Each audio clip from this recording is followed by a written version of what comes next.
Bonjour Mickaël. Bonjour Brice. Alors, la clause de non-concurrence, qu'est-ce que c'est ? La clause de non-concurrence. La clause de non-concurrence est une clause par laquelle un ex-salarié d'une entreprise s'engage à ne pas concurrencer son ex-employeur et par laquelle, simultanément ou synalagmatiquement, comme on pourrait dire en droit, l'employeur en question s'engage à rémunérer le salarié en partie pour cette contrainte qu'il s'impose. Alors, quelles sont les conditions à remplir pour la mise en œuvre de cette clause ? Comme la clause de non-concurrence vient réduire la liberté de travail de la personne qui quitte son employeur, les conditions sont strictes. Elles ne se trouvent pas dans la loi, elles ont été posées par la jurisprudence, notamment à partir des arrêts du 10 juillet 2002, et elles sont multiples. Alors la première, évidemment, c'est que la clause doit être écrite. Il n'y a pas de clause de non-concurrence que l'on pourrait présumer. La deuxième, c'est qu'elle doit répondre, cette clause, à un intérêt légitime de l'entreprise. La clause de non-concurrence ne peut pas être inscrite au contrat de travail de tous les salariés. Il faut quand même qu'il y ait une spécificité pour que cette clause ait du sens. La clause de non-concurrence doit être bornée dans le temps et dans l'espace. Elle ne peut pas être sur l'ensemble du globe jusqu'à la fin des temps, sinon les gens ne pourraient plus travailler. Il faut par ailleurs que l'acte de non-concurrence, ou du moins que l'acte de concurrence, soit bien défini, que l'on sache ce que c'est qu'exactement une concurrence. Il ne s'agit pas d'être salarié d'une entreprise concurrente, c'est exercer une fonction précise chez le concurrent. Et il faut, dans les conditions, notamment celle-ci a été dégagée très clairement en 2002, qu'elle comporte une contrepartie financière à la charge de l'employeur qui va donc rémunérer cet acte de non-concurrence de la part de son ex-salarié. Enfin, il est recommandé, mais ce n'est pas une condition de validité, il est recommandé qu'elle comporte une période de renonciation pour l'employeur qui finalement, lors de la rupture du contrat de travail, n'y verrait plus d'intérêt. Et quel contrôle le juge peut-il opérer ?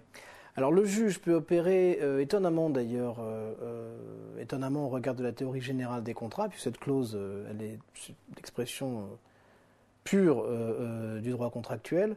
Le juge peut à peu près modérer tout ce dont je viens de parler. Il peut modérer l'étendue géographique, il peut modérer la durée, il peut modérer même l'acte de concurrence. En revanche, le juge ne peut pas modifier la contrepartie financière que l'employeur s'engage à verser si le salarié respecte son obligation de non-concurrence.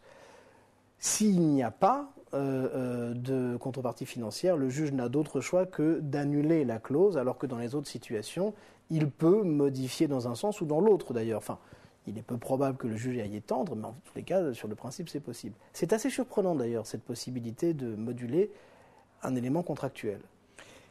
Et l'employeur, de son côté, à quelles conditions il peut renoncer à cette clause ?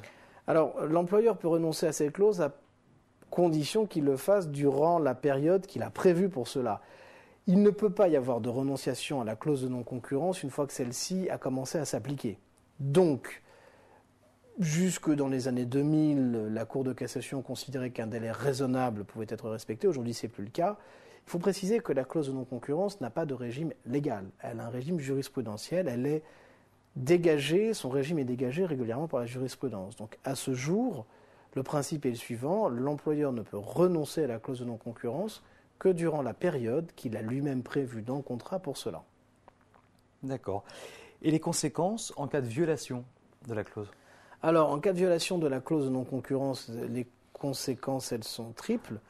La première, c'est que le juge pourrait condamner le salarié qui l'aurait violé à abandonner l'emploi concurrentiel. La deuxième, c'est qu'évidemment le salarié ne touche plus la contrepartie financière à laquelle il avait droit. Alors, il garde ce qu'il a acquis pour toute la période où il l'a respecté. Mais à partir du moment où il a violé la clause, tout ce qu'il aurait obtenu après, il doit le rendre. Et la troisième conséquence, c'est l'application soit de dommages et intérêts, donc l'application soit d'une clause pénale, c'est-à-dire une clause qui aurait prévu dans le contrat initial les conséquences financières. Le juge peut modérer cette clause d'ailleurs. Ce n'est pas la même chose que la contrepartie financière dont je parlais. Soit tout simplement la condamnation à verser des dommages et intérêts à son employeur. Merci beaucoup. Je vous en prie.